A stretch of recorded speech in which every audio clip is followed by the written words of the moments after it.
Welcome to Stories of Essex Limited, brought to you by Made in Essex. I'm Jill Willis, and in this series I've been joined by Doug Bentley, Corporate Finance Partner at Grant Thornton, and Adam Jones, Corporate Partner at Birketts. Together, we've lifted the bonnet on the Essex Limited report and explored the growth stories of the county's top 100 and fast growth 25 alumni. In this episode, we're joined by Martin Series, Director of Global Services at Foxway UK, the circular tech business that scaled turnover to 103 million thanks to its focus on helping public and private sector organisations manage mobile phones, computers and other tech devices in a more sustainable way. Martin, it's brilliant to have you with us here today.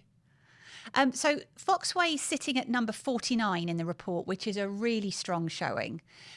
But before we get into that, can you just walk us through and explain who Foxway is and how did you get here? Yes, certainly. So, great to be here, firstly.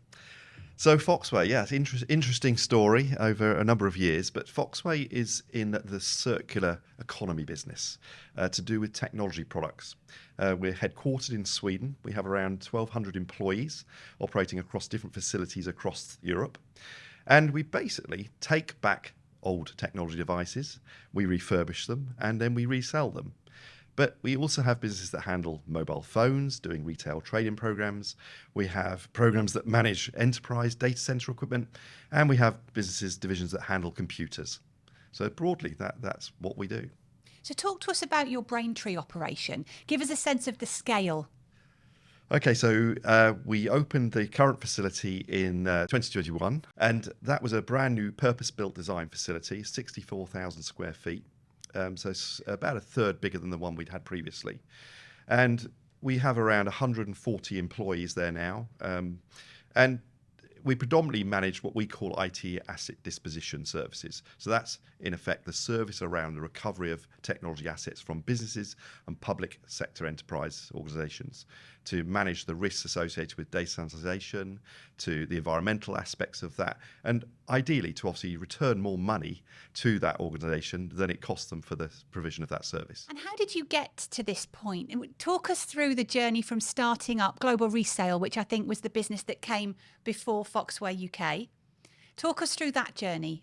Okay, so back in 2014, our senior management team, director team, were all part of a previous business owned by a very large value-added reseller in the UK. And there was a company at that time that was looking to, in effect, take on a lot of companies around the world and try and bring what we call IT asset disposition to the global market, global stage. And so they started to acquire a lot of companies across the world. And they approached our former owner, and a deal was done, and so we were sold to that much larger company. Now, some of us then didn't really want to hang around too much. We didn't necessarily want to work for a big American conglomerate, and so left. And about a year or so later, we'd all sort of gone off and done different things. One of our main general manager now, he was approached by a partner out in America who had just set up a new business called Global Resale, and he had private equity backing. And what they wanted to do is build a business in the States, but also build a European presence. So he approached my colleague, who decided to, let's have a go at building this business. And he then pulled a number of us back together. And so our senior management team now is actually the same team broadly as we had in our previous business. And so we started that business in 2016 and went from there. So you had a bit of a blank sheet of paper then. How would you frame out how you approached the beginnings of Global Resale? I think it was different in some respects in that it was very much led by one of my other colleagues he'd run, in effect, our product sourcing and product sales business in our previous organisation, whereas I'd run the services side. So he immediately came in with the appetite to acquire product that had already been processed at that time and to be able to sell. And that really got us off the ground very, very quickly. Whereas in our previous business, it had all been services based and we built out from there. So it was a slower build. But this approach meant that we could build much faster, and we very quickly got to over 150 million turnover in literally just 4 years. So it was a very fast growing business. So designed for growth then, right from the start? Absolutely. I was going to ask, did you set out with that scalability intention on Global Resale as distinct from the previous business? I think In part, yes. I mean, I think even for us, it surprised us how quickly it grew, and the breadth of and depth of how far we grew it. Because when you start a new business, even being private equity backed, and particularly out of the States, we were punching well above our weight. Because we were a new starter, but we had a lot of experience. And one of the things when you've been in the industry for a long time and having been part of a previous business is we had relationships and people we could network with. We had relationships with, globally in the States and also with our other team in America. We had connections, so that opened up doors. And the beauty in our industry is a lot of used technology. There's a great source for that is North America. But the way to liquidate and optimize the value for that is actually in Europe. So it was just, in some ways a partnership in heaven in that respect. So I was going to say, so sort of a secret formula, being a startup, but with experience already baked in. Absolutely. I mean, I think you can always go back and say, well, what things would I do differently? I think there were several things when we started Global Resale that were different. One was the building, for instance. When you've got a brand new building, you can design it in a way that's different to perhaps a legacy infrastructure. So we tended to, we designed it. We didn't need as much space. We were looking at how fast we could move product through the facility, sell it and out of the facility, so we could constantly churn stock, which wasn't really part of necessarily the same business model we had before. I think in terms of people, clearly, if you've got experience, you know a lot of the pitfalls, and hopefully you don't make the same mistakes you might have made before. And so the business was then acquired by Foxway Group. Can you talk us through how that came about, the transactions, positives, negatives, why them? Yeah, certainly. I mean, so in 2021, and I think partly because, if you're a UK company, your accounts are there in the public domain. And there's been quite a lot of merger and acquisition activity in our space across Europe. And so a number of companies started to approach our owner in the States and said, would you be interested in perhaps selling the UK business? They initially weren't too interested in that because they were still, building what they thought was a more global business. But we'd gone through COVID. There were 7 years in for an equity fund that's getting to that point where, well, what other options do we have? And so there was enough interest for them to say, okay, well, let's go to market and see what interest we have. So we signed up, obviously, with an acquisition agent, and away we went. And there was an awful lot of interest initially in the business. The process went over a 12-month period. I mean, these things, as you're probably both aware, take quite some time, a lot of due diligence, I mean, phenomenal due diligence. And just that, for us, it was about looking for the culture and the type of partnership we wanted. Obviously, for the people acquiring, it was quite interesting seeing the diverse mix of those. Some were purely, financial vehicles. Others were more vested in the actual business we worked in and actually looking for the synergies of how do we build something even more successful. And Foxway for us was the one. Two things. One was the culture. It absolutely matched the type of culture we have in our business. We're very open, transparent. Our management style is very open. A lot of people we've worked with and do work with, we've been together for many, many years in both our previous business and some that had left and have come back to us.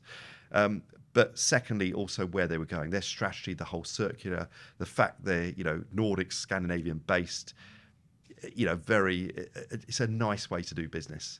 And we also knew quite a lot of the people there. They'd been a customer, they'd also been a supplier to us, so we knew them. We'd also worked with them in our past business in different ways when they were in different businesses. So it was a great, opportunity for us. And fortunately, we were able to close the deal with Foxway. So genuinely then, looking to sell, it wasn't just about price. Your own diligence was on what the buyer was going to do with it in terms of values and culture, and you needed that alignment. There's two things there, really, isn't there? Because there's the seller, who is our original equity owner. Of course, that was purely financial. But for us as a group of people, we wanted to find somebody we could work with. We're going to have to do this again and build another, keep building the business. So for us, it was absolutely about finding the right type of people we could work with. Now, ultimately, we weren't the decision maker in that. That was the buyer and the sellers together. But I'd like to think we had some influence. And certainly from our perspective, we ended up with the right buyer. And that was probably the most important thing for us and our staff. This is the first year that private equity-backed businesses have featured in the report. And that's, I think, because we're seeing a lot more activity in Essex. Is that right? Yeah, so there's absolutely been an uptick in private equity investment into the region. I guess from a personal perspective, I still think the region is underrepresented with private equity when you compare it to other counties. I guess what's your take on the private equity landscape, and I guess how the Essex market reacts to that? Yeah, I mean, it's been interesting, having been part of different sale and acquisition processes over the years. I think if I think globally, I mean, there's a huge difference in how we saw the approach from, say, the US equity industry, and just the money available, phenomenal amounts, versus perhaps Europe. I'm not so familiar with UK, other than the people that were interested in acquiring our business in the UK. But I did sense, certainly from the European side, there were some pretty sizable equity businesses. The fact we were bought and part of a sustainability fund, I think, that was quite telling. So it wasn't just about purely the finance piece. Clearly, that's a large part of it and why they're all doing it. But it felt different. The culture felt different. And also of where they wanted to take it. So, as I say, I don't have too much experience of the UK equity scene, but certainly from what we're part of now, I think there's a very big vested interest in what we're doing, where we're going, how we get there, and the support to do that. I certainly think the market has evolved in the last 20 years significantly, whereas, to your point, 20 years ago, people may have been far more focused on the financial metrics and the returns you're going to generate, whereas now, clearly, that's an important part of it. But actually looking at, the cultural piece alongside that, what is the right thing to do by the individuals in the business, the broader, economy, the supply chain, that is fundamental to a, successful transaction. Yeah, no, absolutely. And I think, what was great for us, certainly being when we were acquired by Foxway and the equity owner, was very much about the people, and again, go back to the culture. I think, good businesses recognise they're good because they have good people. And, I think that's a very important aspect of whether you're equity owned or any other type of business, it's always about people. Hopefully then you can deliver really good quality services or products, and that makes everyone happy. And if you do that well, you'll make money. The M&A space is notoriously challenging. So for businesses who are thinking about growth capital, is there a piece of advice that you'd give? I think, when you become part of an equity business, the drivers, the metrics are very, very different. So yes, we talk about culture and things, and clearly that's very important about how you build business. But the requirements of being part of an equity business are on a whole nother level. And whether that's from the acquisition process in due diligence to how you're actually going to operate that business. So, the way you'll report your accounts, the depth and breadth of reporting you're going to have to go to, it's way more than perhaps you would do in your own business. And it's understandable because you've got people that aren't necessarily industry experts. They need more information. They need more data. And of course, they're thinking ahead, and they're thinking about ultimately exits and various other things. So the data side is huge, and it is time consuming. So I think it does change your mindset. I think we would agree. We like to talk to clients as early as possible if they're thinking of going this way, because we just talk to them about preparation, which is basically what you're talking about, which is that change to how they do things if someone else is owning a chunk of the business. Yes, absolutely. And I think probably to add to that, you have to gravitate to meet those needs as well. So it's part of the learning experience, even if you're management in a business, when you become part of an equity owner, again, you have to, the standards go up again. And it has both its challenges, but it's also really interesting because there are different things they're looking at to what we perhaps look at in the daytime. Having said that, we also recognise we have a day job to do. We've got to keep performing. And if you're not careful, you can get wrapped up in a lot of things that actually aren't as productive as perhaps you would like to be. But to your point, hopefully it's that diversity of thought and thinking about stuff in a different way, which can unlock the next layer of growth. That's definitely true, and I think it also makes you think bigger. All of a sudden, things we were thinking you can think longer term. You can think about investments required to do bigger projects. And yeah, if you're part of an equity business, it is all about that. Whether it's doubling, trebling the size of your organisation, and whether that's organic growth, whether it's further acquisition, those things are really key to how you develop the company. In your development of Global Resale and then your time with Foxway, was your mentality always international? or did you start local and then grow into international over that career? No, I mean, fun enough, it certainly Global Resale was very much international because we were part of a US business, and that was very much around the sourcing of product. But we did then leverage from that in some of the relationships we had, for instance, with some of the technology manufacturers, where we would offer what we call our ITAD or asset disposition services, both in North America region, but then we also did that in the EMEA region. So we did broaden that. But when you're starting and growing businesses, typically you're given the most difficult things to do before you win the easier things. So you have to almost prove your worth and do some of the tougher stuff to get there. But in terms of when when you start to do international business, you also eliminate a lot of competition. So you're in a smaller club to compete for that business. So yes, it's certainly more challenging to deliver it, but at the same time, those opportunities tend to be much bigger, and you've got less competition. At the report launch, Spencer Gore, CEO of EMJ and Gore Group, he talked about values beating experience every time. And I think you're really vocal about hiring for values and behaviours over skills. What does that look like in practical terms for Foxway? Oh, interesting question, because I think we've got we have 3 business divisions within Foxway. They're all quite unique. So, for instance, we have a mobile business that works with retailers and mobile network operators trading in devices from consumers and through retailers. We then have a business that manages device as a service, so a leasing business, managing the entire life cycle of a device from the supply of brand new or refurbished through to in-life services, then end-of-life services. And then we have the division I sit within, which is a computer enterprise, where we're typically focused on ITAD services, but we also provide some other services as well. In terms of then the people, it's always a tricky one. Do you hire somebody from your industry? But I think often they then come with baggage, and if they come from a competitor that is weaker than you, then is that really what you want? My personal thought on it is, and I can't talk for perhaps the rest of the group, but my area is really looking at, can you find somebody with the right attitude? Because you can always teach them skills. And I suppose some of it goes back to that Pareto's law piece, the 80-20, and finding that 20% who can deliver the 80%. And that's always what you're looking for. And you want people to be a challenge, you want people to be open, you want them to be, focused, but you also want to know they're hungry to learn. Because, I've been in the industry for 30 years now. I am still learning. And I make a point of that. And I think that's part of the enjoyment of it as well. Well, I don't think I've got any rituals, but I think the one thing I probably say again when you're building a team is, we all have, a job description of sorts, but ultimately, I always think a team is made up of lots of different skills, different types of people. And I don't think it's as simple as just black and white in terms of what a job spec says. I think actually you build a team around the strengths and the weaknesses of those players. And what you try and build is complementary skills and strengths. And that's certainly what I try and build. And then if you can try and focus on and utilize those and get the team aligned and joined. And sometimes that might mean you build a team in a slightly different way. But I don't think that matters. At the end of the day, as long as you deliver a result and it's effective, then I think that's fine. So the tech sector's performing incredibly well, and in this year's report, I think it's up 30%. Can you speak to that and I suppose the bigger landscape? Yeah, I think, Jill, it's interesting. I mean, you've got 2 aspects to this.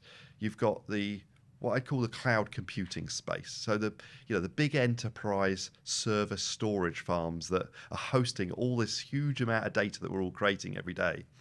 And if you ally that to the latest trend of AI and machine learning and all these things, you can only envisage that we're going to create even more data. So it's all got to go somewhere. So it's almost certain we're going to see exponential growth over the next few years in data storage and data hosting and the cloud space. You've then got the other side, which is obviously the end user devices. And I think back through a little bit of I don't know, 10, 15 years ago, and we were all concerned about, are we going to have, devices, should they be owned by the user or should they be owned by the company? And now we've got tablets or laptops. Are we all going to end up with, we end up with one? No. What's actually happened is we now have 2 or 3 devices. So it's not actually curtailed. It's actually, we have more devices to be more efficient and do more things with. So I think, again, we're not seeing any, still growth in computing or end user devices as well, because we all have such demands on them and we all have so many uses for them. So technology is in for, a good few growth years, I think. So it seems like you've very much had strong intentional growth from the outset. But have there been moments along the way that have been challenging where that intention, that plan, has perhaps been derailed a little? Interesting. I think certainly when we went through the acquisition, that is so time consuming, and that potentially, that did impact us running our business every day, because a number of us at a senior level were heavily involved in that process. So that absolutely did have some impact on our business. But beyond that, I think we're very good at adapting to the challenges. The one thing we're not solely reliant on what our data tells us. What we're reliant on is actually what our people think and feel. And if a good example of that is how we sell our product. It's almost like a commodity market. And I could ask for a value of something 3 times in a day, I'll get a different price, and that's because it's a confidence factor. It honestly feels it's like the stock exchange. It's emotional, and that's just part of understanding the nature of our business and our industry. So and I think the other thing where we adapt is if we see whether it's a type of product or we see a potential risk in a particular market, we're very good at being able to direct product somewhere else very quickly. So we can adapt and change to that market. I think, again, we're fortunate that because a lot of that comes through experience and again, just being on the ball and knowing what's happening and being able to react to it. And in reflecting on your journey, is there anything that you'd go back and do differently if you had your time again? Oh goodness, that's a tough one. I don't think there is really. I mean, you can't. It's hard. You can't go back and change. No. I don't think there's necessarily regrets on that. I think, I mean, there's things at a personal level you might have done differently for your own advancement or whatever. But at the end of the day, you are what you are. You're either passionate or you're not. And, I think you've got to enjoy what you do. And that isn't therefore purely financial. I think it has to be part, it's the journey. And, we're all in business, and you get your good days, your bad days. As long as the majority are good, it's great. Well, thank you very much. I think it's been fascinating talking to you about, I suppose, growing with intention and also protecting culture as you do that. So thank you very much for joining us today. Thank you, Jill. Thank you, Adam. Thank you, Doug.